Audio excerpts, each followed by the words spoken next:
Father God, we pause. We thank you for the blessings that you've showered upon our country. We're thankful and mindful of the privilege and honor to serve in this capacity, and we pray for godly wisdom today as we make decisions for our county and our constituents. We're thankful for those in law enforcement, those who wear a badge and a uniform and keep us safe, and we ask for their protection. I do this prayer, we pray in the name of Christ. Amen. I pledge allegiance to the flag of the United States of America and to the republic for which it stands, one nation, under God, indivisible, with liberty and justice for all.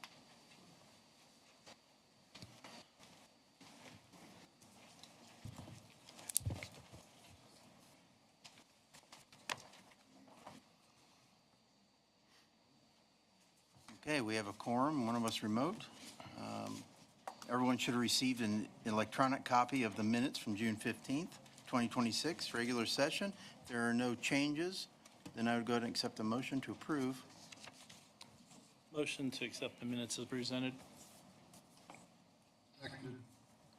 Jeff Stringer, Yes. Michael Vanover, Yes. Blake Gerber. Yes. Motion carries 3-0. Okay, moving on to payroll. We had payroll of $328,737.50 and a payroll of $325,383.64 and claims totaling $1,090,553.26. Motion to accept the financials. Seconded. Jeff Stringer, Yes. Michael Vanover, Yes. Blake Gerber. Yes. Motion passes 3-0. Sheriff.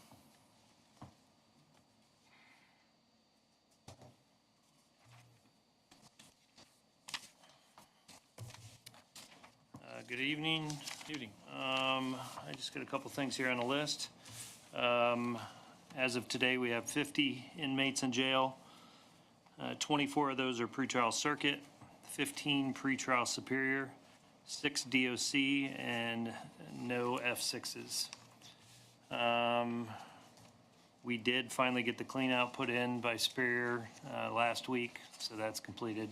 That'll help us in the interim of any issues we have as far as unclogging some of the sewer drains in the back that we're having issues with. So I know we've been kind of waiting on that for a while, but that is done. I do have, you guys at the previous meeting approved both the Norwell and Southern Wells school resource officer contracts. Southern Wells one I did not have because they did not have their school board meeting that night. So you guys approved it already. I just brought it back for signature.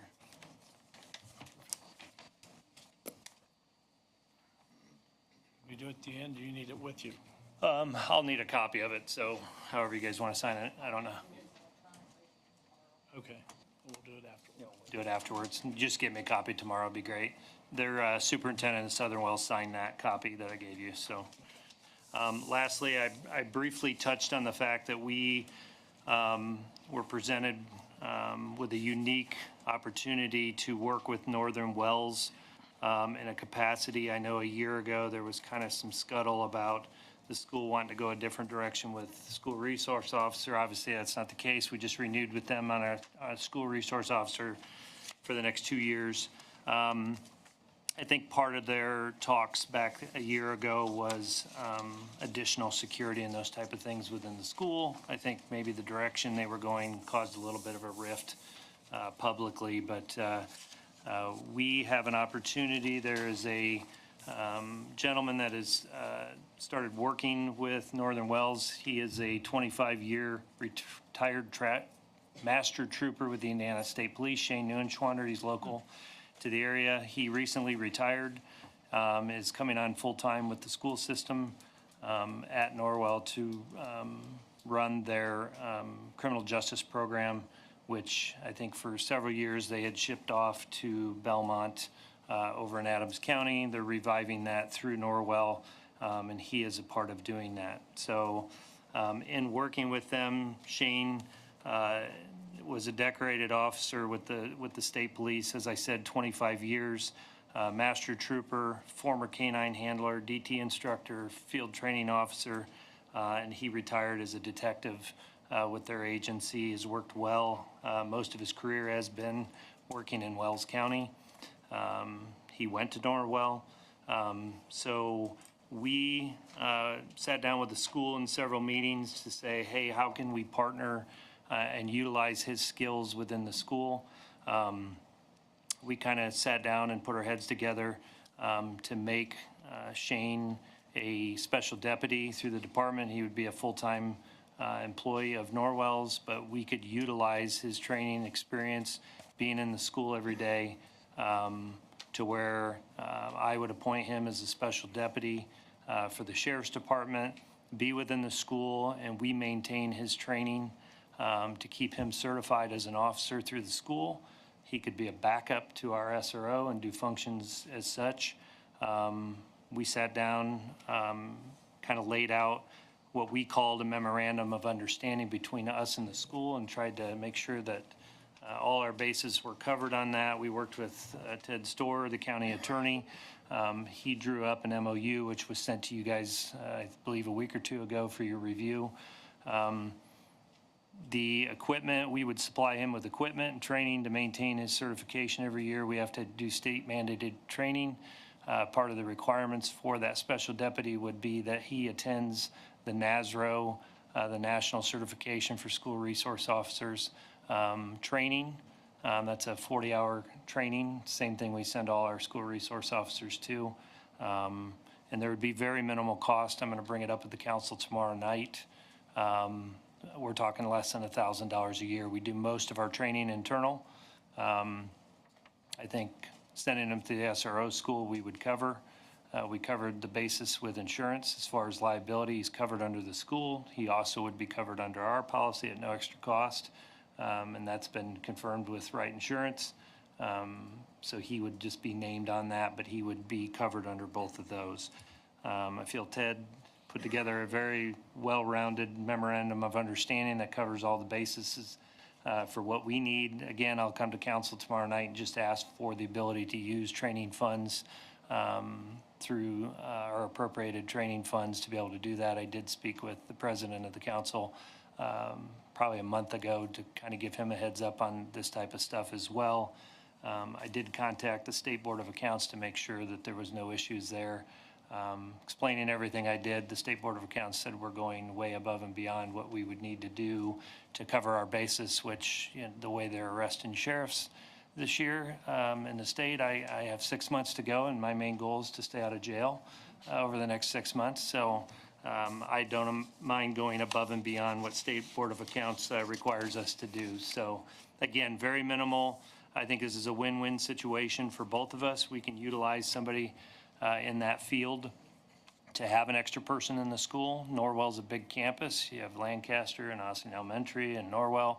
And there are times where our officer leaves the school premises to go to another campus and those type of things. So to have Shane in the school system trained, he would be a direct report to me when it comes to the special deputy status and those type of things. So I'm just asking for the commissioners to approve that memorandum of understanding with the school. This will be, they have a school board meeting next week. The way the MOU is laid out, that it would require commissioner's signature as well as the board president and obviously Shane himself in that. And we would, if we get approval for that tonight, that'll be taken before their school board next week for approval. That was my only question. Yep. Okay. And I'd be happy to answer any questions that you may have on that program. Now, obviously, my term ends the end of this year. This would have to be a reappointment and a new MOU with the next sheriff. So, which would continue through the school year, but that not only the special deputy appointment would have to be redone by the new sheriff, the MOU itself would be brought before you and redone mid-school year, which would be the end of the year for reappointment. So. I think the key aspect, other than me agreeing with the sheriff's goal to keep him out of trouble for the next 6 months, was to clarify the insurance aspects. As the sheriff said, this individual will remain at all times an employee of the school system. he will be appointed as a special deputy, which the sheriff has the statutory ability to do. And again, as the sheriff said, that's an appointment specific to the current sheriff. Any new sheriff would have to reappoint someone. But the key is that when this individual will be providing police or law enforcement activities, he will be covered by the sheriff's policy and the county's policy. And so I agree that a memo of understanding is necessary to set forth that We agreement. didn't feel like a with, contract necessarily was in play here. It was more of a memorandum of understanding. All the equipment will belong to us. All that would be returned. If they were to cancel the SRO program altogether, it would eliminate this as well. Again, like I said, I think they covered all the bases in making sure that everything was covered there, so, That's a smart use of resources as far as I can tell. yeah. I have no issue with it. The only question I'd ask, Jeff, do you want me to sign this tonight in your stead? Yeah, I don't have a problem with that as long as put that in, Okay, so we can accept the motion with that as part of it. I'll make a motion to have the memorandum of understanding and allow the VP to sign the contract. Okay. I'll second that. Jeff Stringer? Yes. Michael Vanover? Yes, Blake Gerber? Yes. Motion carries 3-0. thank you. Thank you very much. If you just get that to me tomorrow as well, Yeah, Lisa. we'll get it. That'd be great. No problem. Appreciate it. No problem, thank you. Highway Supervisor.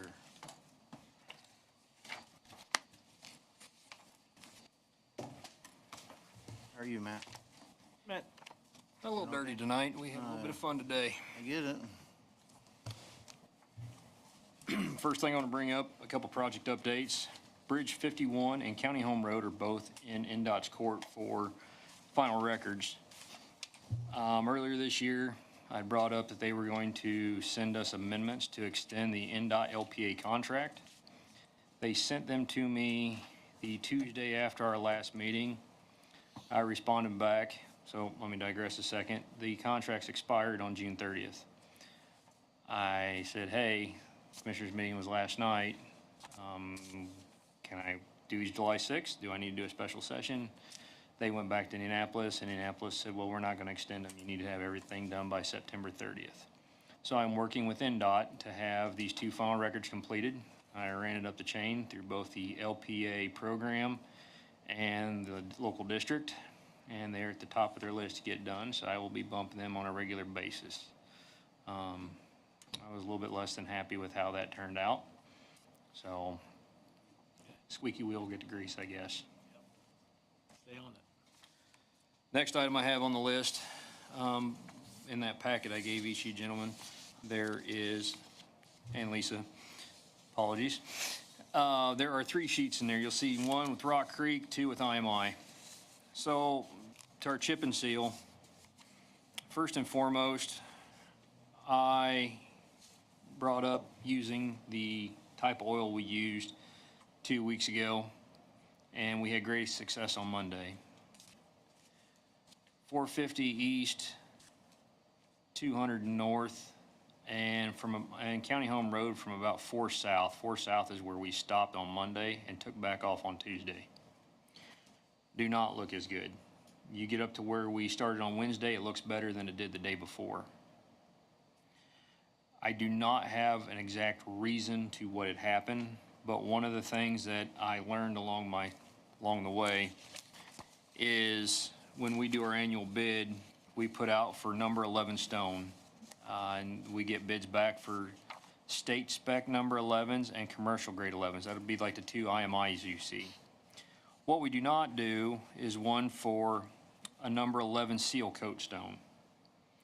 That would be the Rock Creek Quarry.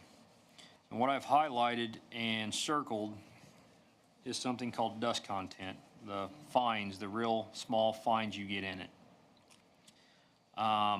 And I've worked quite a bit with my former boss up at NDOT because they've had some issues lately. They're using the same oil and they're using the same stones. The Rock Creek is actually from one of their test samples that they got, so they're pulling from Rock Creek. One, I cannot exactly point to the exact reason, but this is part of the reason why we feel we had a failure, is the dust content. But at the same time, I also did not bid this out late last year for seal coat stone to use this type of oil. We're finding out that the oil that we used, along with one that we normally use, AE90S, the S is, denotes that there's polymers in the oil. The polymers make the oil very sensitive to dust, which may be why we've had failures in the past.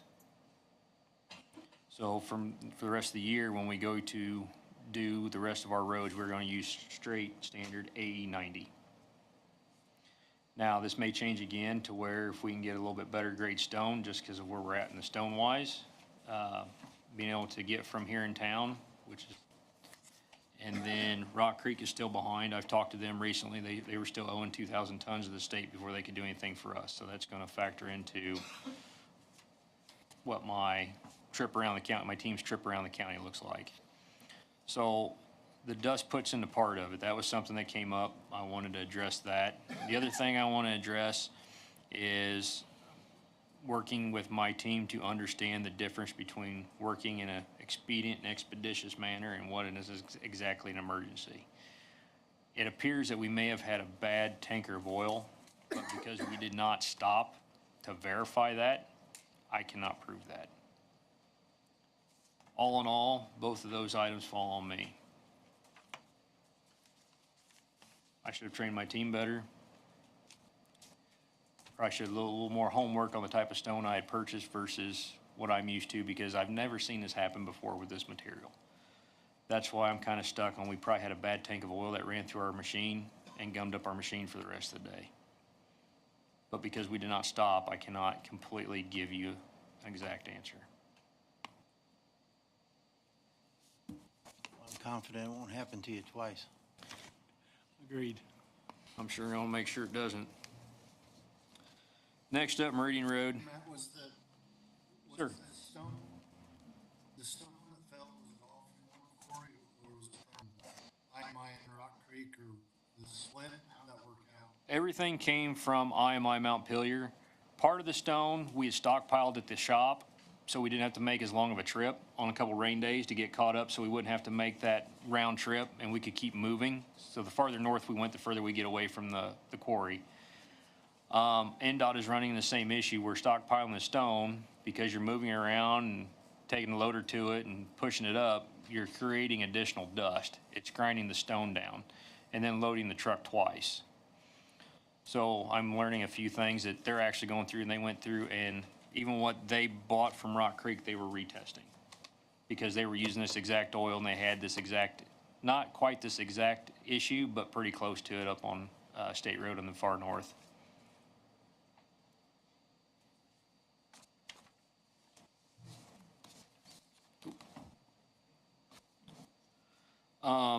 Meridian Road, we went back up there Monday. We were up there Monday, Tuesday, Wednesday, and then we were back up there today. For the most part, the mailboxes are moved back. Zayo Bandwidth moved their fiber for us. We will be up there tomorrow with the grader to finish cutting the ditch on the south end. And then we started placing drive pipes today. Patching How operations. many dry pipes you have to do? Is there like 11 maybe? One, two. A couple of them we are not going to change, Okay. so I think we're at less than a half dozen. We did move a couple pipes. They were not dry pipes. There was a couple cross pipes that have been replaced already. Patching operations, the team that is not needed on Meridian Road are continuing to patch for chip and seal. So you'll see us moving around the county doing that. Last week, with the ramp up of, I'm gonna say the second round of hay cutting, we've seen some equipment damage at intersections and a few patches along the roadway from ag equipment. So these are a couple areas we're gonna come back to. 7 East is gonna have to be cut out and a deep patch done. It actually cracked it up enough to where some chunks came out of it. So we will be out doing that in the next couple of weeks. We may actually push chip and seal back a week or two to accomplish a couple of these areas. Were these self-reports or just discovered? We had people call in. I wouldn't call them self-reports. And the last item on operations I have is the ordinance for horse-drawn vehicles. I've given you each a draft that Ted kindly put together for me, and then gave me some options and some fill-in-the-blanks. First page, page 3, toward the bottom. Ted kind of gave me the option, is this something that we want the folks going to the auditor, or do we want them to come to Wells County Highway to be the administrator of the fees and plates? I went ahead and opted for County Highway. I'm open to suggestions if you have any. Page 4, I won't go into all the details. How the plates and labels will be affixed. No, we gave him two options. No, He- gotcha. to leave it at and accept the business. So this was the issue that, so this was gonna be the administrator take certain actions, and it's gonna be his proposals for that. Page 5, 6, and 11, I won't go through all these tonight, but please take, if you have any questions, are the fees that will, it's page 7, will be the fees that would incurred, and these fees would go back to maintaining the roads. I noticed, Matt, you did Yes, sir. not include anything for an annual incremental fee increase, page 6, item G. Thank you, Ted. That was something I don't know if we want to do at this time because of the small population, but if the population of horse-drawn vehicles grows, then that is something I would like to revisit.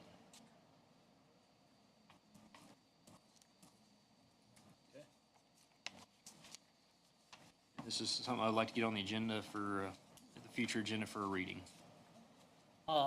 You had the same $1,000 violation per occurrence regardless of the Correct. nature of the occurrence, and you think that's appropriate based upon what you've seen from Other the counties. right? Yes, Okay. sir. And then the last question that you and I haven't had a chance to talk about would be when this would become effective. Did you have an idea of when you would like this to become effective? Like, did you want to have that in 2027 or 2026 or January 1, 2027? I would say January 1 of 27. We're in July now, so I feel it's appropriate.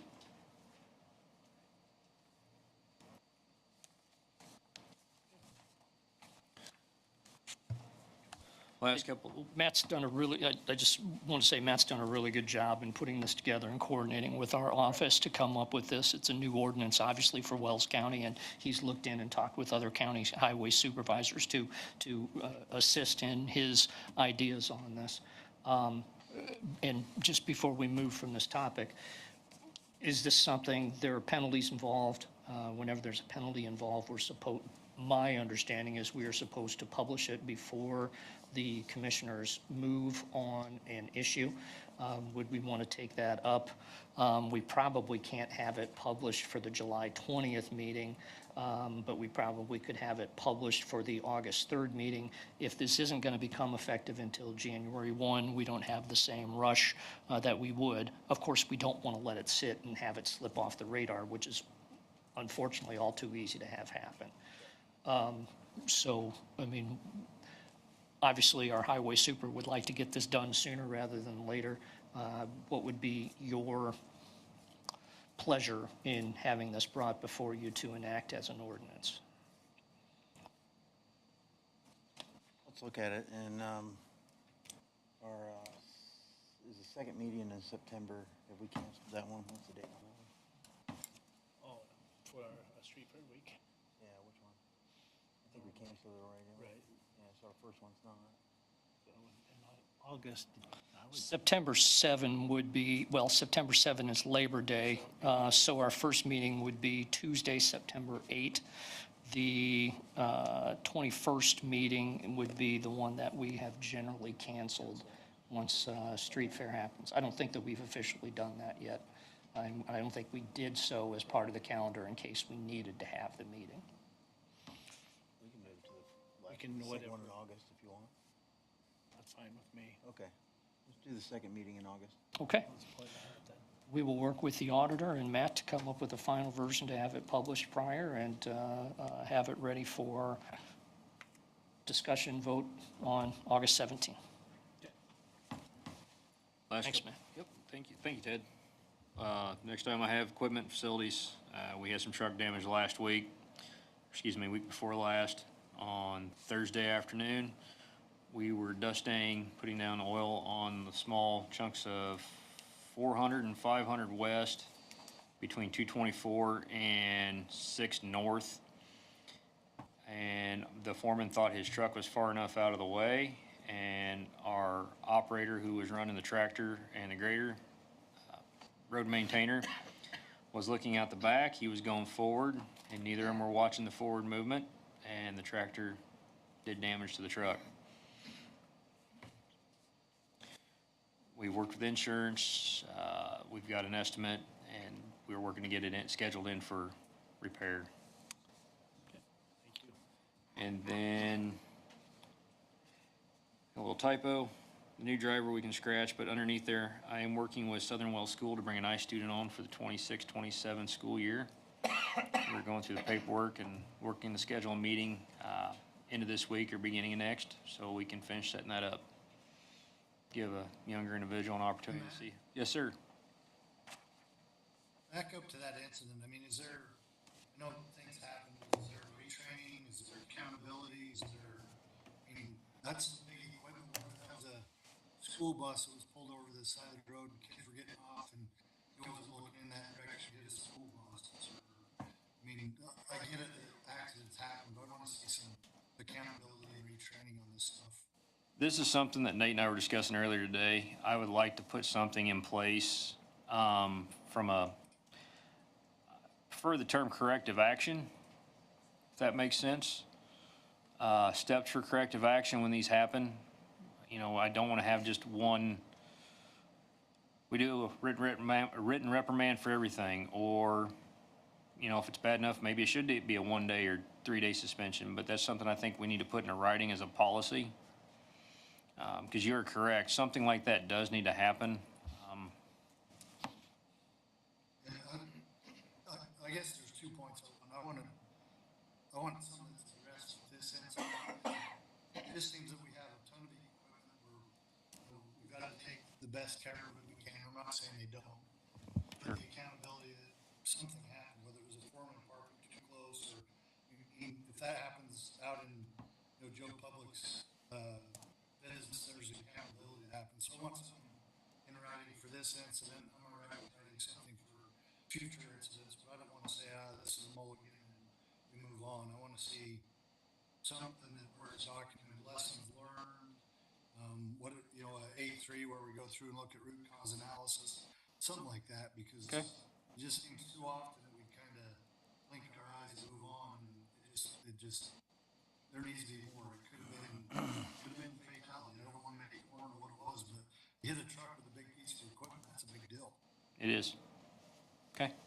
Do we catalog and record near misses or anything like that? Or is it only when there's been like damage? And my point falls along the same vein as Commissioner Stringer, but I mean, normally there's a what, why, when, where, who, and how, and a record, and then, how do we stop that kind of thing from happening again in the future?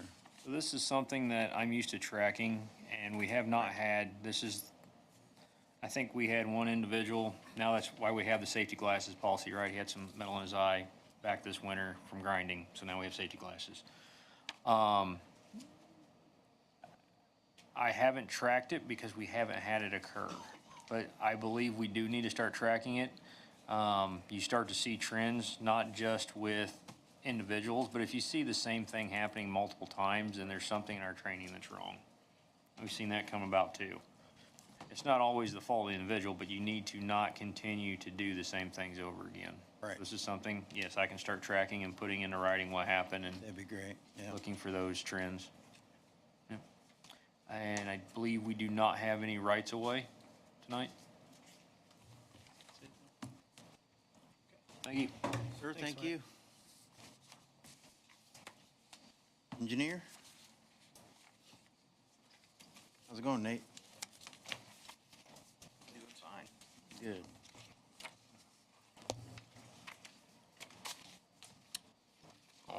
top of the list, permits. First up, we have a road closure permit that is tied to a previously approved road cut permit. Just finally got kind of all the ducks in a row to go ahead and get the contractors lined up to do this. That's on County Road 100 South. It's going to be between Meridian and Lynn Road. New home there going in and running a sewer line across the road, so planning to do that in one full day of work. Second is Brightspeed. They are plowing underground fiber in down on 1200 South in Nottingham Township. And then we've got two from Citizens Telephone, both underground fiber, both in Jackson Township. One portion of that is on 1200 South and another on 900 South. All four of these permits I'm recommending for approval this evening. I will make that motion to allow those 4 permits. Second. Jeff Stringer? Yes. Michael Vanover? Yes. Blake Gerber? Yes. Motion carries 3-0. Last Wednesday afternoon was the bid opening for the Liberty Center paving bids. We received 2 bids, one from Brooks Construction and one from E&B Paving. I've attached bid tabs for the commissioners to check out, but E&B Paving had the low bid on that package. And I am recommending that for acceptance this evening.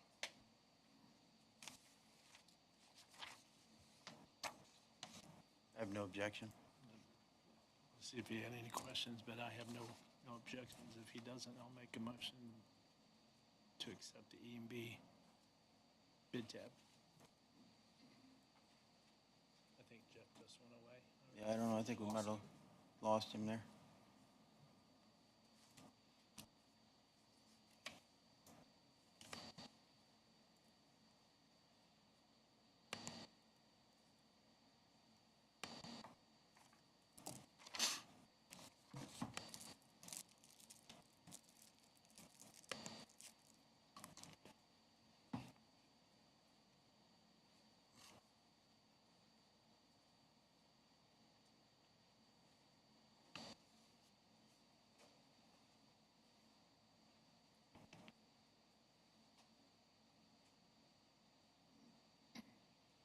Is he coming back?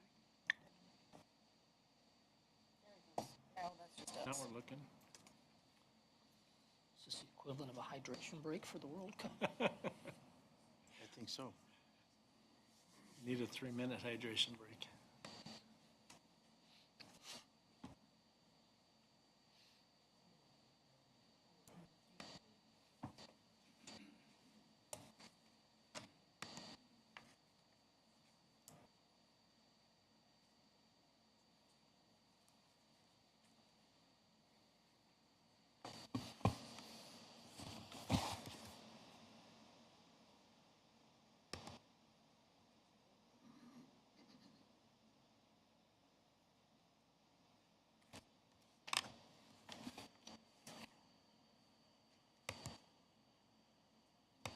You hear me?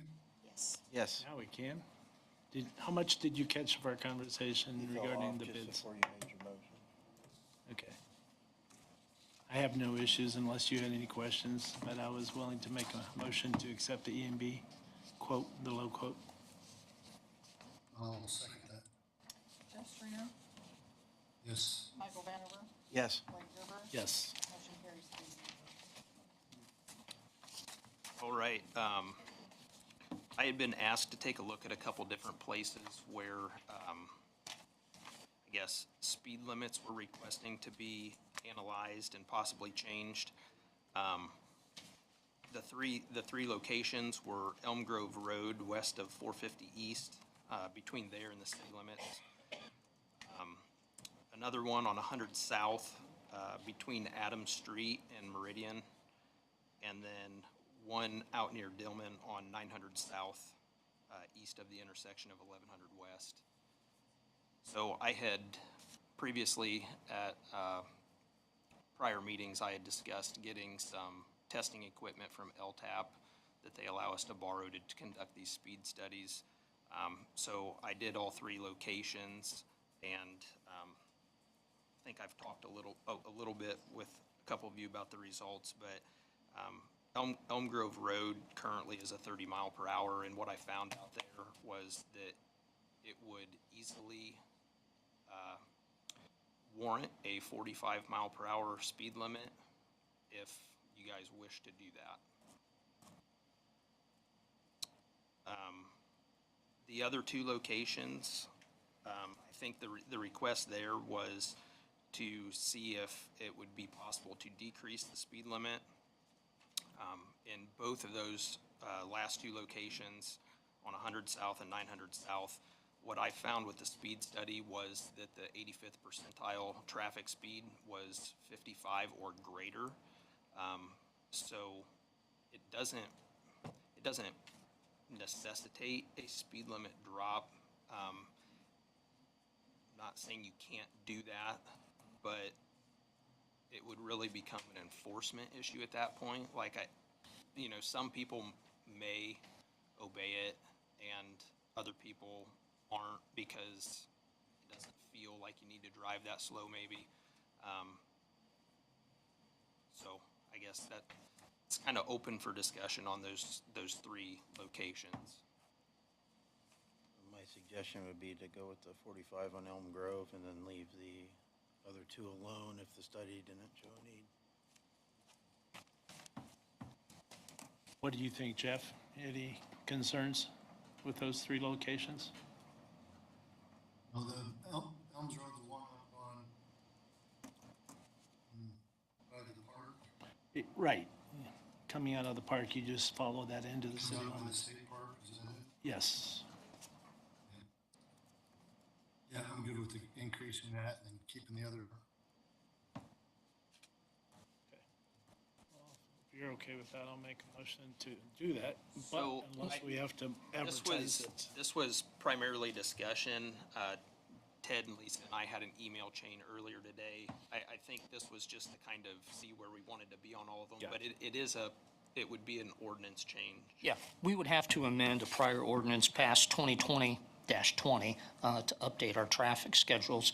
The same with our highway supervisor's request for an ordinance. I believe we've got a published notice on that as well. So we would have to do that, and we can have it prepared. But again, that would probably be at the earliest, the second meeting now in August, based upon what I'm hearing, if that's okay. So we can make sure to have everything ready to advertise prior to that meeting, and Yep. if that's okay. Sounds good. Okay. So do you need a motion now and then? There's nothing to move. okay. You have given me direction as to how to move forward as And giving you council, direction is as fine. well as with county engineer. Wonderful. As far as project updates, Bridge 71 on 200 West, they just continue to do, kind of wrap up removal of the existing structure. They're planning to start driving piles tomorrow afternoon, weather pending on that. And then Bridge 54 down on 600 West. I think I'd let you know at the last meeting, they poured the bridge deck. Everything went well with that. Got good acceptance brakes on the test beams. Right now, they're starting to prepare to set forms for the approach slabs and slip forming the bridge rail. And the picture you see there attached is just some progress on the earth fill that they're doing for the grade change of that project. So they've been fortunate to have pretty good weather to make some good progress on that. Great. That's all I've got. Thank you, sir. Appreciate you. Thank you. Thanks, Nate. Area plan? Michael? Good evening. Hello. So today I am here to present a unanimous do pass recommendation for the proposed Wells County Master Plan. The master plan takes a look at countywide as well as rural areas, and then the city of Bluffton, town of Ossian, to Town of Pinedo, Uniondale, and Veracruz. Through the multiple public meetings and sessions in regards to the master plan and working alongside Veritas Group, we were able to put together a document that Plan Commission was very happy in how it would work. The way this document would operate is in pair with the Vision 2035 Comprehensive Plan. So that would be the 10,000-foot view. This document would be the 5,000-foot view, and then the zoning ordinance would fit underneath it. So the way that it's broken down, there is a set of goals for each segment, and then strategies underneath it, and how we would implement those things. So with that, I would ask if there's any questions in regards to the master plan. And then from there, I would ask for your approval as a resolution.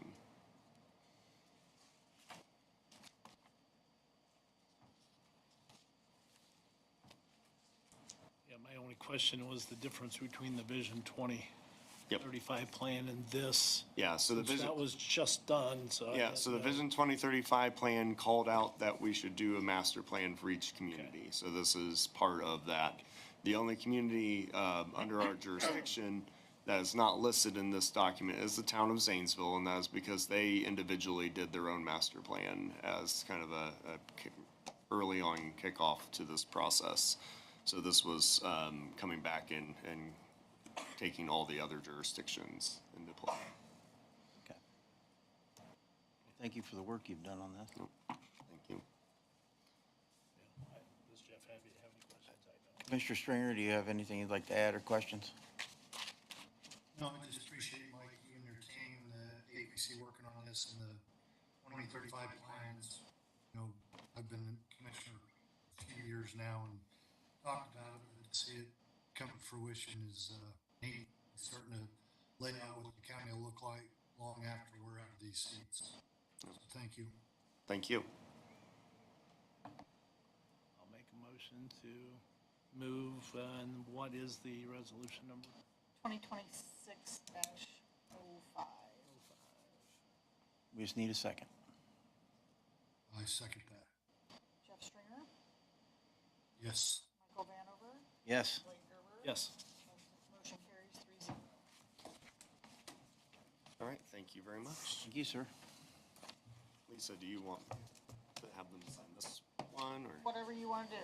you have, yeah, go ahead and have them Okay. sign that one. Yep, okay, thank you. Thank you. EMA?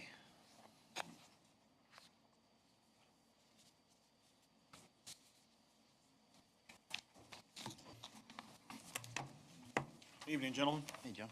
Evening. So last Thursday, Deputy Director Dewey had been attending a class in Fort Wayne, and it was brought up about the FEMA FY 2026 Emergency Operations Center grant program.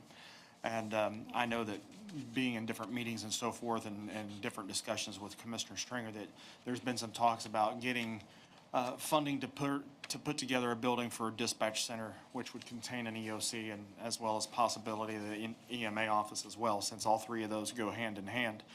So Deputy Director Dewey came back to the office Thursday afternoon, I believe it was, and was explaining to me about this grant. So it wasn't something that was published to me directly, so this application timeline actually opened June 15th and closes July 15th. So I immediately got on the phone to Commissioner Stringer and was telling him about it, and then he requested that I come to this meeting tonight to speak to you all about it. Total award funding is $82,957,854,000, and that's going to be between 27 expected awards with a range of $15,000 to $2,606 per each award. It does state that it's a matching grant. I do not have that information. I believe Lisa emailed you the paperwork that I had been supplied myself, so I can't answer any more questions than what's on the paper, because honestly, gentlemen, I don't know anything about it. But I knew it could be a possibility of an opportunity for our county, being that the talks have been in there about looking for some kind of funding for that kind of a building. So, You know, I have a little more detail that me and Mike had worked through a design, went up to DeKalb, looked at a building up there. I know that the nerd looked at doing PNC, the PNC building, but it doesn't meet the standard. But just as, without ground alone to meet the, I think it's F4, Mike, you can jump in and tell me the number. that is The F4 standard for the building, you're looking at about 5 to 5.5 million just for a building without the site prep. So, our county can't afford that. It's the only way that we could have an opportunity to get what is needed for a class building would be through grants. So when Mr. Petro brought this to me, I thought it'd be good to get in front of the commissioners and just chat about the possibility. You know, not saying that the match doesn't matter, but even if the 50-50 match, I think it's something we should consider.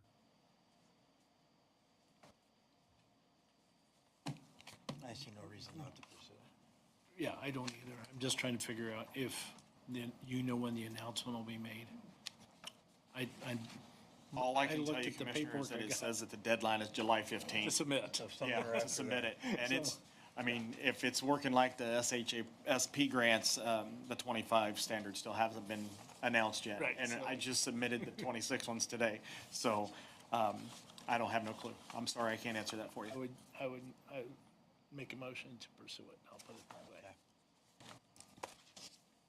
I just thought it was a good I'm opportunity. second the motion, but,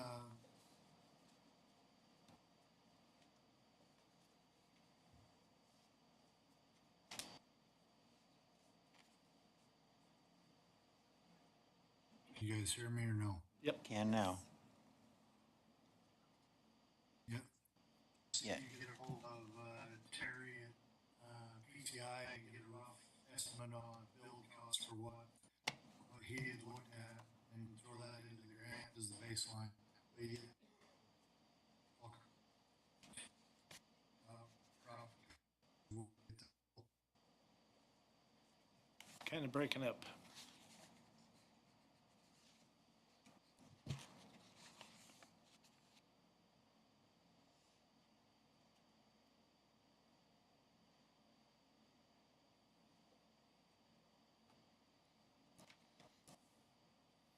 We following what he's saying about PCI there and Terry and all that? Do you know what that means? Yeah, I don't have Pursue that? anything in to do this. This wouldn't be me filling it out. That's what we were discussing. I was just, Yeah. it seemed like an opportunity to drop it in your guys' lap to bring it to your attention. Oh, thank you for identifying it.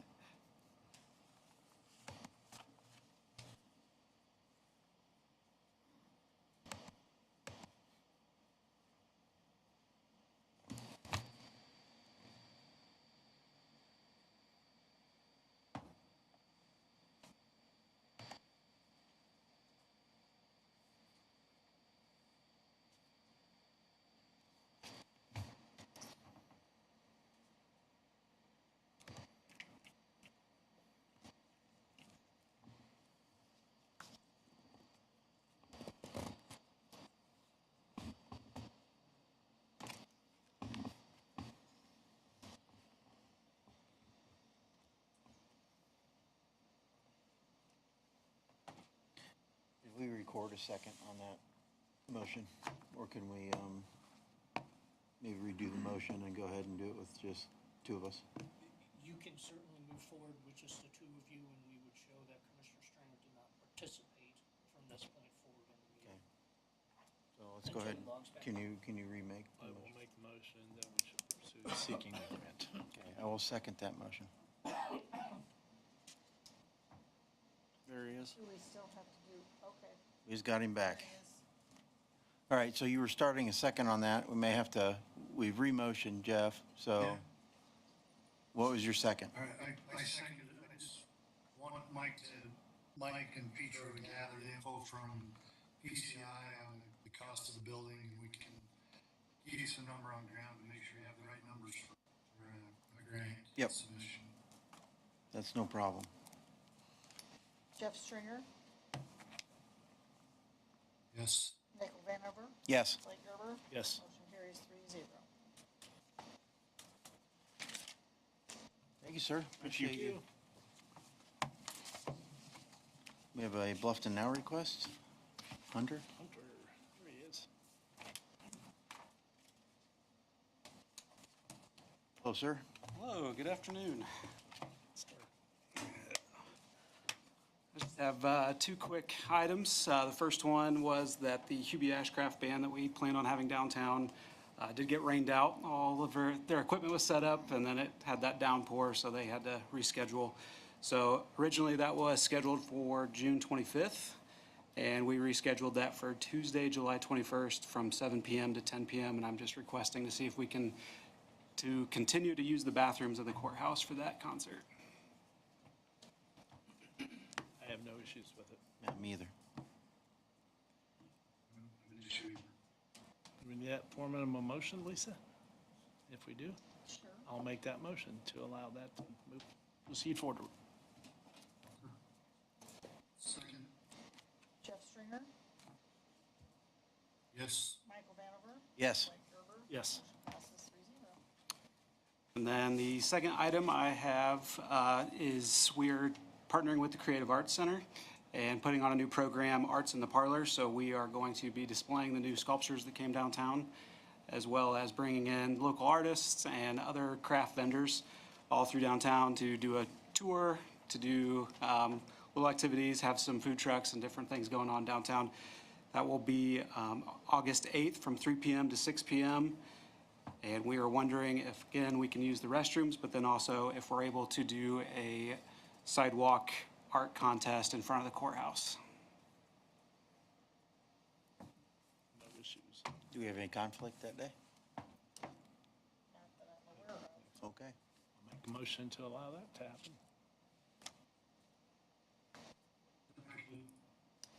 Jeff Stringer, Yes. Michael Vanover. Yes. Blake Gerber. Yes. Motion passes 3-0. All right, thank you, guys. Thank you, sir. Thank you, Hunter. Have a good day. Monthly reports. They are in your pile.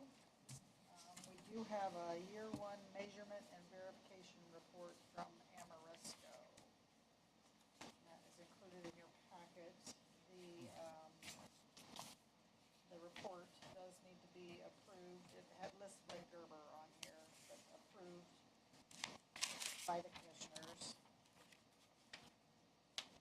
The report is from February 1st, 2025 through January 31st, 2026. I would like to sign this and put this to bed out. I read the report and you know how they quantify that massive cost savings, but my thoughts of Amoresco put it low. Well, then I Yeah, think it'd probably serve us to just move past this then. Yeah, pass it, move on, and so. What was our expense? $2,000? Yes. I'll make that motion to, It's listed that Blake can sign, and that's the only signature. Okay. I second that. Jeff Stringer, Yes. Michael Vanover. Yes. Blake Gerber. yes. Motion carries 3-0. Okay.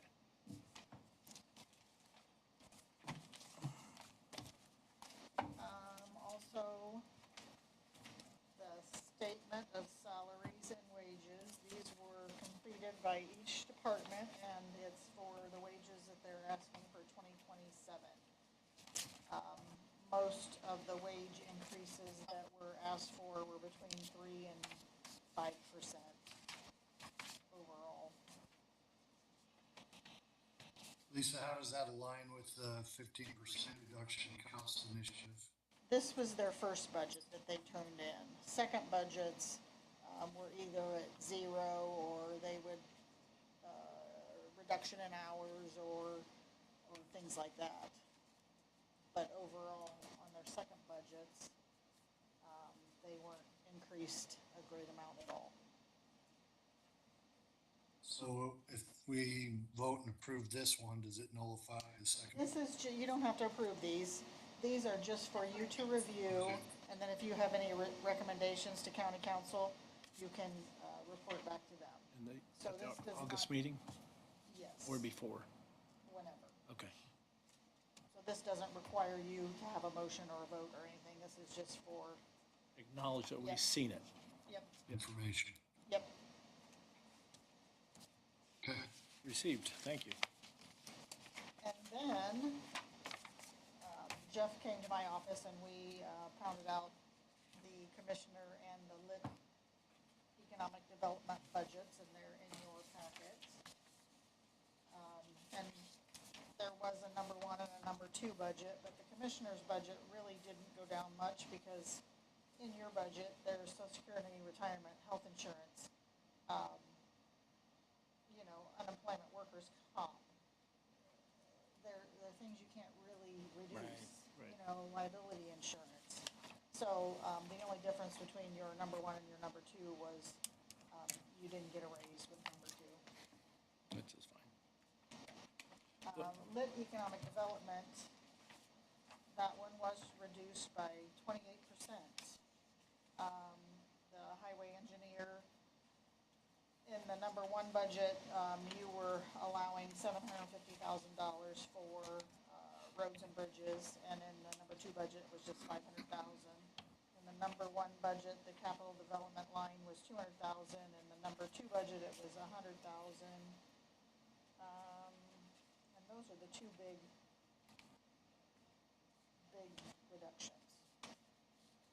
So the budgets that are entered in our financial system is, for the county commissioners, it's $4,237,953. The lit economic development is $1,358,000, which is reduced from $2,662,000 from last year. But a lot of that was the pool and the RSD. Right, there was a couple of big ones that came out of there.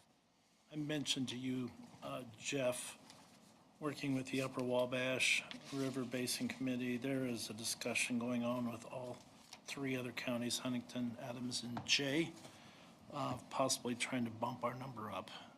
That's still uncertain, but our number, to even bump it up, would only be $5,000, but I don't think that would be anything that would need to change. We always could ask for appropriation out of lit to make that a little bit higher, even if we get all the other three counties to come on board. But I just wanted that to be expressed now when we're here, because we still haven't had our next meeting is in August. So that's kind of where we're at. So I just wanted you guys to be aware of that. When I sat with Lisa and looked at this, we really talked about all those funds that we put in, and this will be public knowledge, but like WOW, I want WOW to come sit down and we'll walk us through exactly, the grant funding, our portion of that, what services are we supplying, and I'm not picking on WOW, just one that came to mind. But I think all those Wabash River, we need to see, if the SR1 or the SB1 is gonna cut our income through the tax side, we gotta be looking at everything we dole out money for. Yep. Just make sure that the constituents are getting what they're paying for, so. It's gonna be a tight budget for the next 2 or 3 cycles, I think. Totally agree.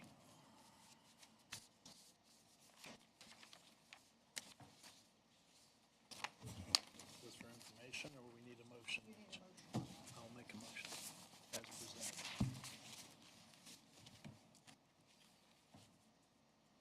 And that was on the lit budget, correct? I couldn't hear Blake. Both. Make a motion, Blake. For both of them. All right, I'll second that. Jeff Stringer? He fell off. He's trying to come back on.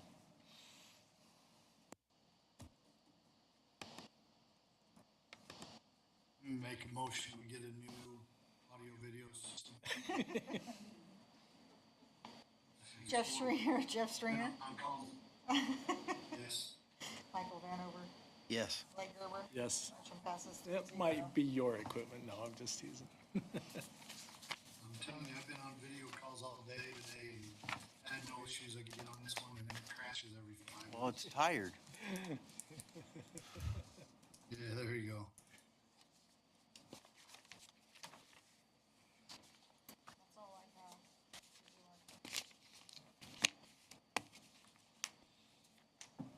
something I wanted you to remind me to bring up. Have we discussed it? I don't know either. Yeah. Where are we at on the agreement for services? Are we bypassing that? Would you like me to mention it? Please.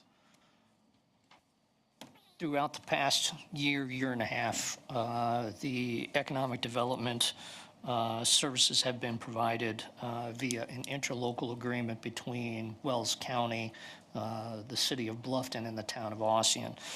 There's been continued efforts to move that back to a private corporation to make it consistent with the other communities in northeast Indiana, as well as consistent with the standard Indiana Economic Development Corporation.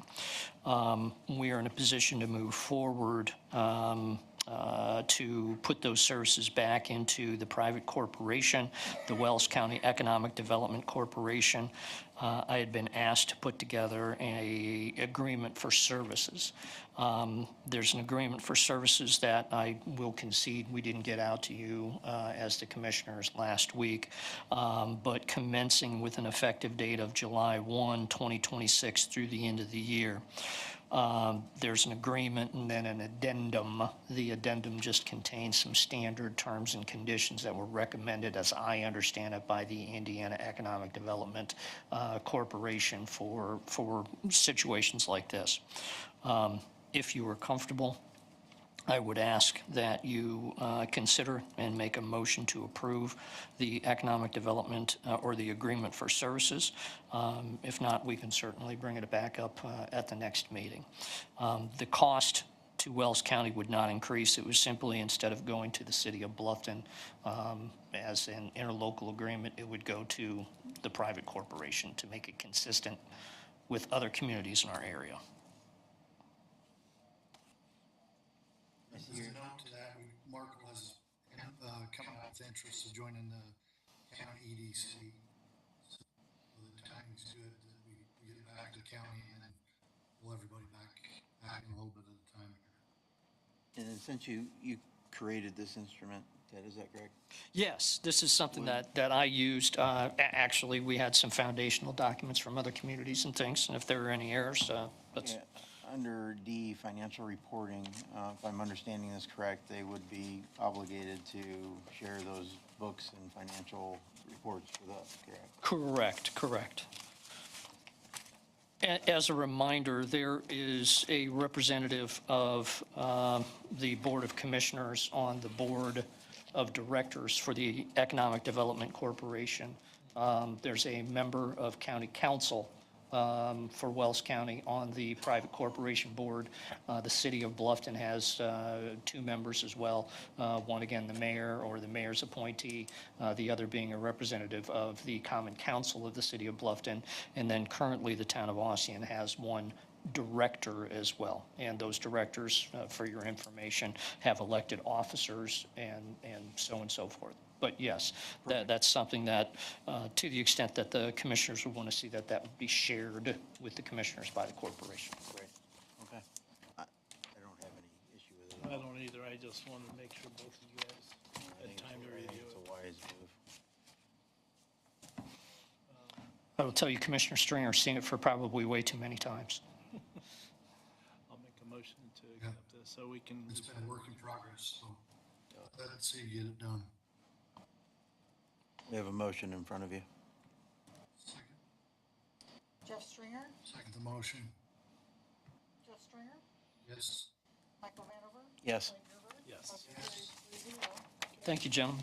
Thank you. Anything else? I don't have anything else. Public comment.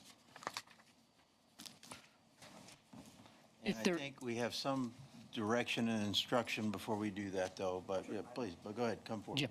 Go ahead.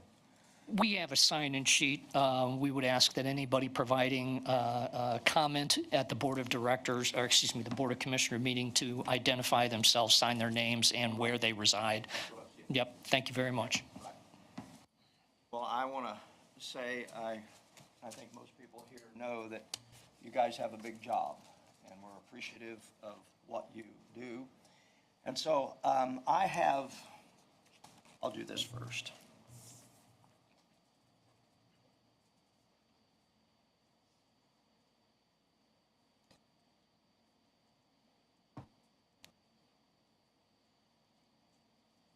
Not intended to slow you down. Just so we know I who came. I'm writing real quick. Thank you.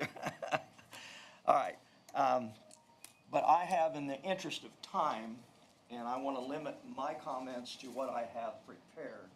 So I have prepared one for each one of you. And Thank you. I spent a lot of time researching and thinking. That's for Jeff, Lisa, and this is for you. Uh-huh. And Mike, this is for you. And Holly, this is for you. I'm doing this for brevity's sake. So, what I want to do is take me about 10 minutes to read this, and I'm going to then yield back to whatever you want. Okay. These are the major issues that will negatively affect residential property owners concerning a proposed 4,000 cow herd organic dairy in rural Wells County, Indiana. Number one, the documented amount of water needed to operate a 4,000 head dairy is up to 250,000 gallons per day. This will possibly cause a lowering of the water table, endangering the wells of surrounding area farms and residences. This may also affect 2 nearby wells that supply the city of Bluffton's water. Aquifers are not unlimited in capacity. When those 2 wells were installed many years ago, the city/county paid to have new wells drilled for some of the surrounding property owners whose wells went dry. Would the organic dairy owner be required to do likewise? Number 2, the tremendous increase in daily heavy truck and equipment traffic will substantially increase road wear and damage, resulting in a significant increase in maintenance costs to the Highway County Department. The heavy commercial traffic necessary for supplying the volume of feed and hauling of milk for 4,000 cows will also negatively impact traffic safety for the residences along the routes. Also, the liquefied manure will be hauled over the roads to be injected into the soil of the surrounding fields. Number 3, another important issue to be considered is simply the quality of life impact on the homeowners within a several mile radius of a confined 4,000 head dairy cow herd. There will be an intense, unpleasant odor that will be produced 365 days a year, and the only relief ever coming is at the mercy of the wind. There will be the threat of biohazards caused by manure spills, leaky lagoons, or flooding that can contaminate creeks, ditches, and homeowners' wells. There will be a large increase in the nuisance of disease-carrying flies, also spoiling the enjoyment of summer outdoor activities. The added increase of heavy truck and equipment noise will be constant. Dairy cows never take a day off from getting fed or milked, and the peace and tranquility that you once knew will be gone. Number 4, for many, a far greater negative impact of a 4,000 head dairy is the destruction of the homeowner's property values that are within that several mile radius. According to recent findings, property values in Midwest states can drop as much as 50 to 60% near large CFOs. For the innocent homeowners, this loss will be devastatingly unacceptable. The hopes and dreams of passing on something that they have worked for all their life to pass on to their posterity or their retirement will be shattered. None of these issues will make for good neighbors. They will ultimately prove to be detrimental to Wells County in the long run. The solution, how do we solve this? The path to preventing injustices being done to rural homeowners losing their property rights must come from the county commissioners and the Area Plan Commission. They must not defer to a state IDEM application that was, quote, approved. They must recognize the fact that some CFOs operate on an industrial scale and should be governed under industrial district rules. And this is a quote from on the back, you will find what I copied off of the zoning rules for Wells County. This is a quote from them. Industrial scale should be governed under industrial district rules that, quote, provide space for industries which do not cause conditions that would be objectionable characteristics to surrounding property. Greater separation is required between industries and the residential or business uses. And this is Title II, Article 9-07, Wells County Zoning Ordinance, Industrial Districts I-1 and I-2. Dairy farming is agriculture. However, by the sheer magnitude of a 4,000 head herd and all necessary operations, it has all the inherent properties of I-1 and 2 industrial zoning that does not provide for any residential housing. The CFO industry now terms it factory farming. To give approval to this proposed 4,000 head organic dairy violates the very principles laid out in the Wells County Area Plan Commission's own charter document. And that's, again, on the back, and it's listed. We respectfully ask that you act to prevent the loss of property rights of a great many people that are under your administrative power and preserve harmony in Wells County for both the present and the future. Thank you. Thank you. Thank you, Ted.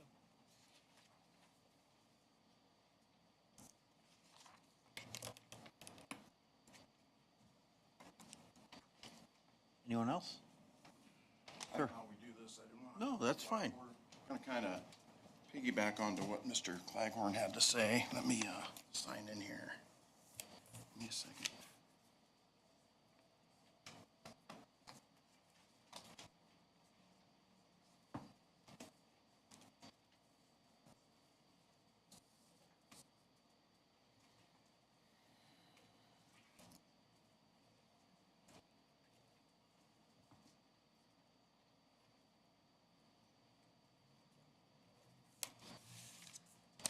Okay, I put this together briefly. I procrastinated. I didn't do it till this afternoon, and I have 3 grandkids at the house.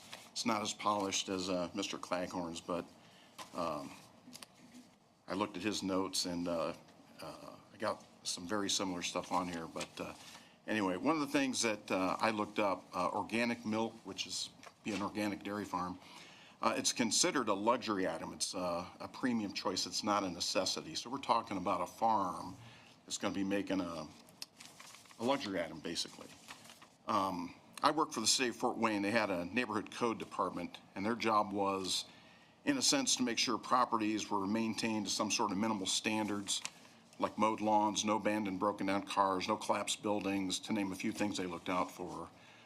It was a way of protecting the neighbors from each other.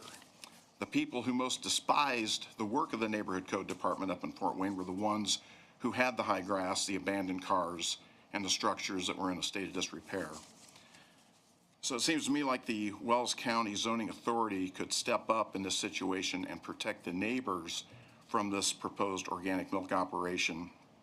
Much like the neighborhood code, protected property owners up in Fort Wayne. No one is trying to prevent the individual from pursuing this endeavor, but let the individual find a property that is better suited and less disruptive and properly zoned for what he has planned. It's a safe assumption that this endeavor would be more lucrative than what's going on at that farm currently. At least it seems like it, and that in itself is not a bad thing. But if his plans are allowed to go forward, he should do well with his less than necessary luxury item. But as a result, his neighbors will likely suffer from the decreased property values that Mr. Claghorn mentioned and a lower quality of life. You can't blame a working man for trying to maximize his profits. And it seems like the location that he's planning for this operation, he's doing that at the expense of his neighbors. I think most people here should be familiar with Paul Harvey. He once recited a message that spoke very highly of farmers, and he referred to farmers as the caretakers of God's planned paradise.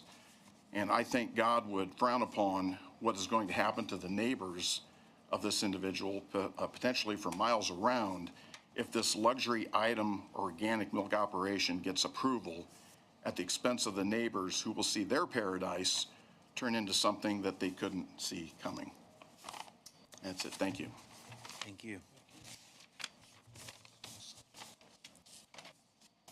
Anyone else?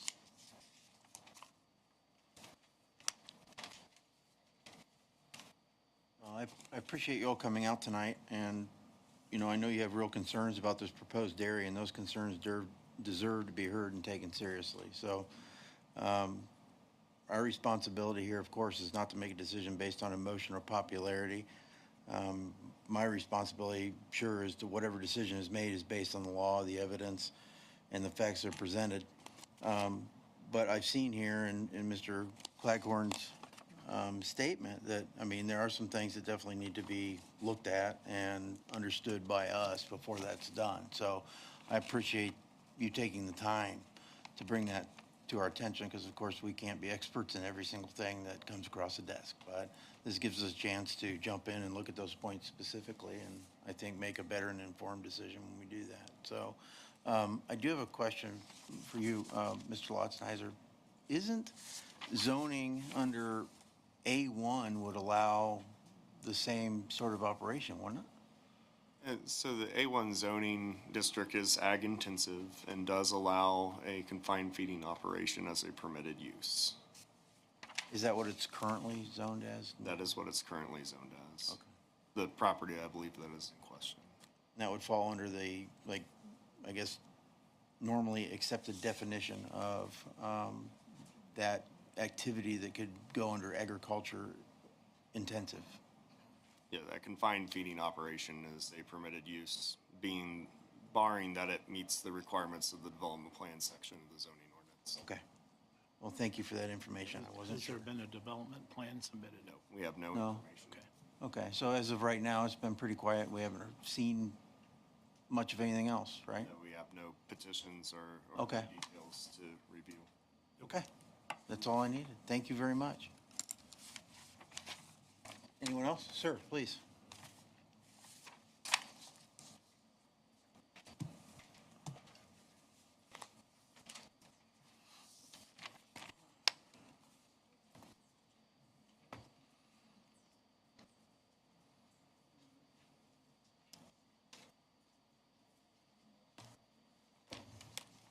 Ted Sprunger, and within the half a mile around this section, there's 38 homes. One school, one apartment house with several, actually 2 apartment houses. And my question is,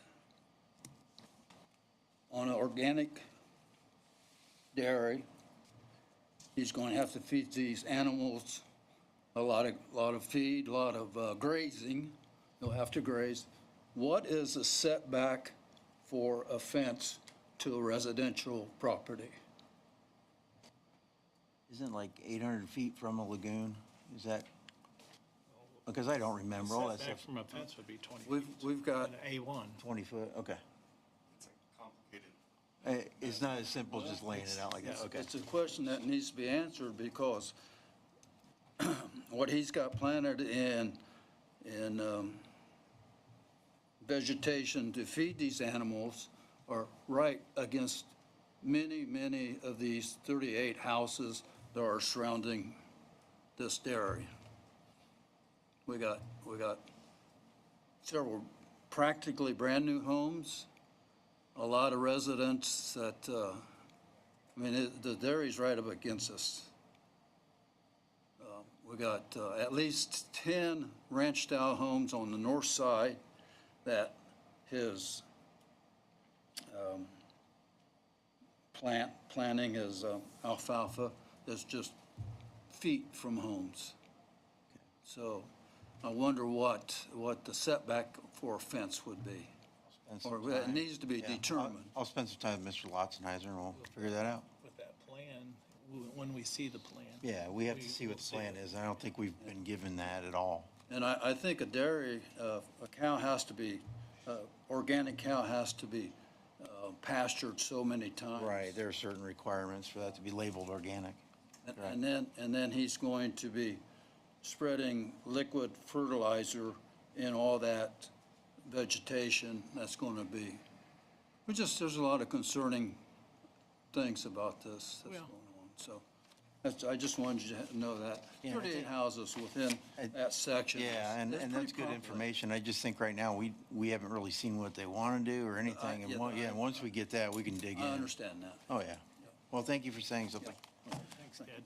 One note of clarification, my daughter did some research on the internet on Google AI, and in a 2-mile radius from that 450 residents, there are, I never would have guessed it, but 150 to 180 residences in just a 2-mile radius of that address. And the population of that is 469 people. So it's not a small amount. Thank you.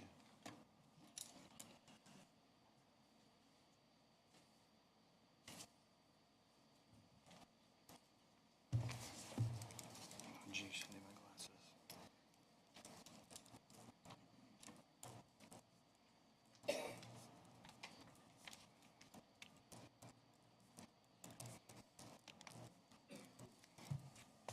Good evening, everybody. My name is Paul Sweeterman. I appreciate all the information that you gentlemen brought up. I also just want to add a couple other things that would like to be brought to the attention of this is what is going to happen with the waterways. I know there's been a concern. There's a lot of creeks. There's 6 Mile Creek that also flows into the Wabash River. A couple years ago, 2 or 3 years ago, there was the chemical spill. That was, I don't know if it's exactly part of this operation, but that was a major concern. We have several pictures from the last few years of just, I grew up on a farm. I know how tough it is sometimes to keep dirt manure off the road, but it's been excessive lately, and there's not even any cows there yet. So there's just a concern with the amount of manure that's going to be spread everywhere. The satellite lagoons also are going to be an issue. We've heard and seen from other people that there's been a lot of overflow from these satellite lagoons. So I guess the two things I would like to bring up is just how the waterways will be affected. There's a lot of creeks and waterways. I don't know if it's legally allowed to be filled in some of those creeks, and also the satellite lagoons. Thank you. Thank you.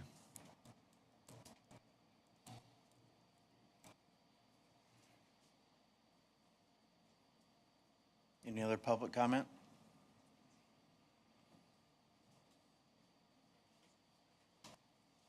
You may not have known this. This is a draft that I got from Mike's office last fall, and I call every Thursday because that's when the actual area planning commissions, the first Thursday every month where they're allowed to actually submit an application for IDEM.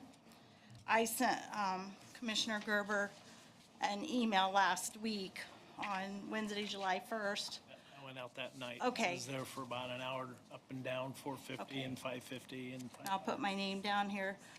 Myself, my husband, and several of us residents on that road were very concerned about runoff setbacks at the 6-mile ditch that starts right across from the road from our property. There was a manure spill. I'd contacted IDEM. I filed a complaint with the state Indiana chemist. I don't know that anyone drove out to actually see what happened. It seemed like everybody I talked to, it's not my jurisdiction, you have to contact so-and-so. This isn't my jurisdiction, you have to contact so-and-so. I'm just concerned for our waters, the smell. We live in a woods. Woods does not prevent the smell, the bugs, the flies that we experienced. The manure spill in our neighbor's yard, and now the ditch, the grass is turning brown. Looks like it's dying. I mean, I just want to voice my concerns, and I appreciate Mr. Claghorn and everyone else has spoken. Just what can we do? We're taxpayers. Our taxes continually rise, and I've appealed that. It's very concerning to many of us, and we just live 1 mile on 550 South, 1 mile south. And if we see there's no cows there yet, the amount of manure, and I sent pictures to Mr. Gerber too, about the excess amount of, it looked like it rained an inch, but it was clearly manure. It's a GPS. I don't know all the specifics. And then the noise of this contraption that they dumped the manure in, and semi after semi after semi, almost 24 hours a day for 3 days. And then once the spill happened, I think now it's moved on County Home Road, just off of 218. And I don't know if they started up again or not today or not. I didn't have time once I got home and to get here to the meeting. And I apologize, I don't have copies for all of you. I was in a hurry trying to get at least, and I think Mike can let us know. Those are the drafts I got publicly from your office. That was A quick public question, the knowledge. drain that's beside your driveway going from south and northward, does it drain that way or does it go back to 218? No, it goes past our property down, and that's where the spill was a few years back. We read about it in the news banner. No one told us, and it dumps into the Wabash. It heads north. Yes, it heads north. That's what I thought, but I wanted to make sure. And we just can't wrap our mind around how these 4,000 cows can be on that amount of acreage.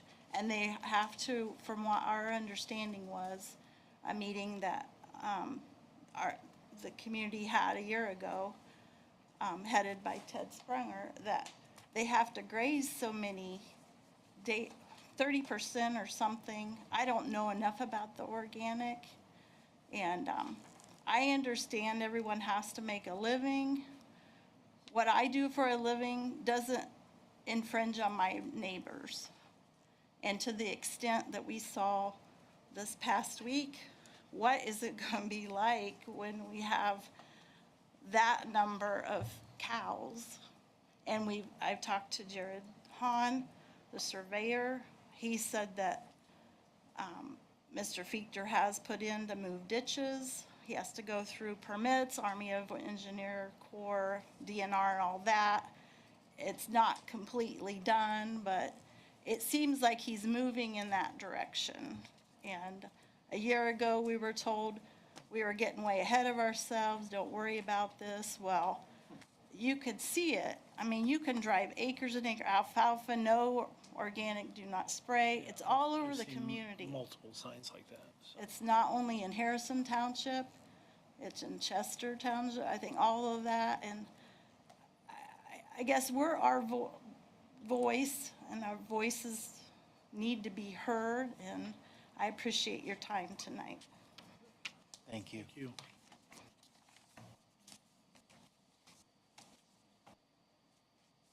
Auditor, did you have something?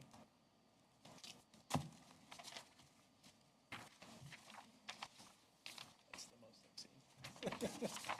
Right. I'm Ron Beck. I live on the County Home Road. Mr. Feature is my neighbor. He lives like a half a mile away. And last night after rain, I took a little stroll down the road. And I got some pictures I'd like to show you. Please. Can you make them digital and email them to each of us commissioners?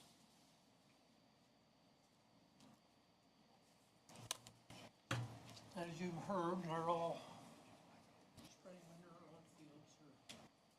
Claghorn said he's supposed to inject the manure, putting it right on top of the ground.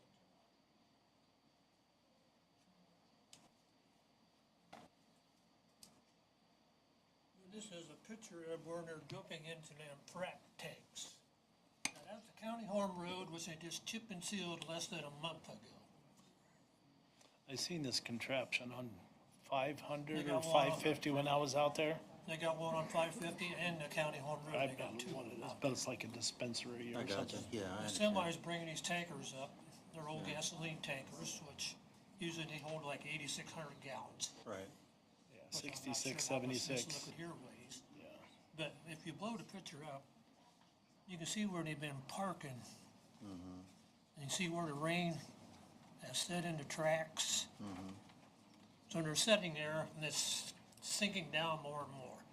Now- And the heat doesn't help. No, sure Yeah, doesn't. it was hot last Yeah, week, so I it admit. was extreme. But Mr. Witt's concerned about the Amish tearing the roads up. What about all these tankers and sandwich trucks going down the road? Yeah, it's got to be part of the equation. It's got to be brought in part of the equation. I got one neighbor said the other day, and they was hauling sandwich and manure. Said it looked like I was 69 out there. Well, we had the dairy down on 1100, and they helped rebuild the road, the fraggers, before the tornado took it out. So they helped, I think they paid $70,000 to help rebuild the road. Yeah, it doesn't surprise me. So everything has to be an option It does. on the table. If you would, could you email those to us? Yes. Can you email them to them? But also here, you can see where they pulled away from that tank, and this is heading north up towards Yeah. 550. Okay. And like I say, they just chip and sealed that road less than a month ago. Where is that again? County County Home. Home Road. This is south of 550. When you go to your business tomorrow, you can drive Yeah. down that way and Yeah. see it. South 550, gotcha. I will go take a peek. Okay, thank you. Thanks, sir, appreciate it. Thanks for your time. Anyone else? Please. Okay, our taxes keep going up. I'm Michelle Engel. Our taxes just keep going up and up. And we're repairing the roads. County Home Road just got chipped and sealed. They just came down and graded 600 earlier this year to get the water runoff. We have we have approximately 10 semis going down those roads within a 20-minute time. They're heavy, they're loaded, they hog the road, they're parked 3/4 of the road. You can't get around, you have to go down a ditch. The other day, I was trying to go by Mrs. Baumgartner's house, and her mailbox is here. This truck's out in the road, a little smart car's in front of me and cannot get through. That's how far over they are. I want to know who's going to pay for this. Is my tax dollars going to go up to repair these roads? That's not here, but I think all road funding comes through taxes through gasoline, not county taxes. But when we get to a point, it's gonna affect us big time, because they're gonna have to keep repairing. I have a bridge that has a hole in it that they just keep coming out and patching it all the time by my house. So it's going to become a problem.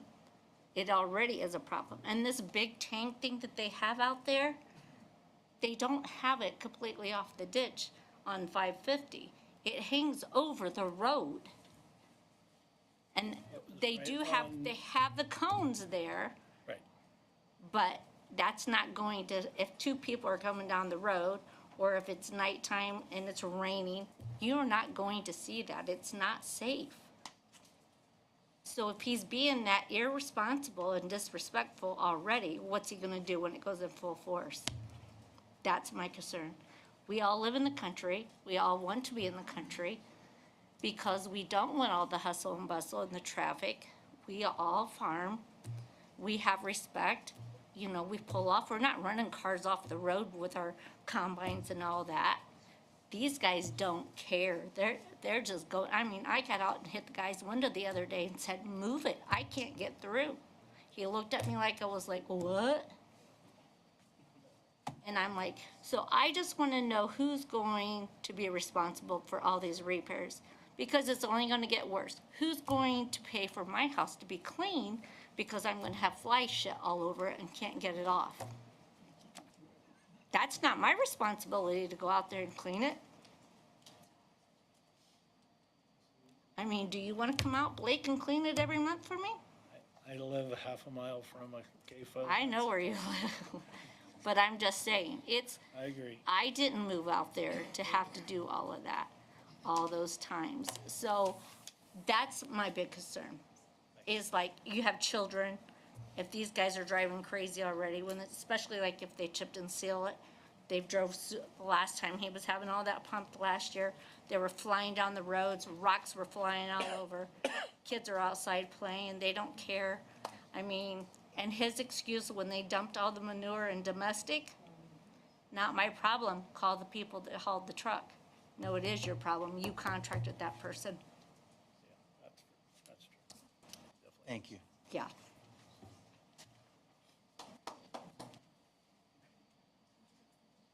We have time for one more. I just got a question for Mr. Lotzheiser. I don't know if I need to come up here for that or not. Oh, yeah, please.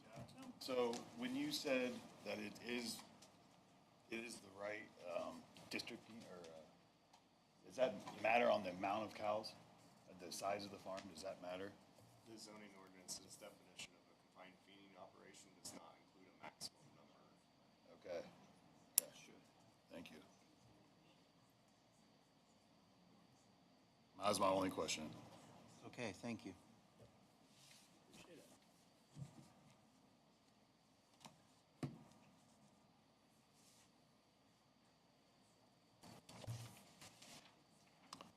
We appreciate you all coming out tonight, so thank you for that. Anything else? Commissioner? Commissioner Stringer? Holly? Anything? Okay. I'll make a motion to adjourn. Second. Joe Stringer? Yes. Michael Vanderberg? Yes. Blake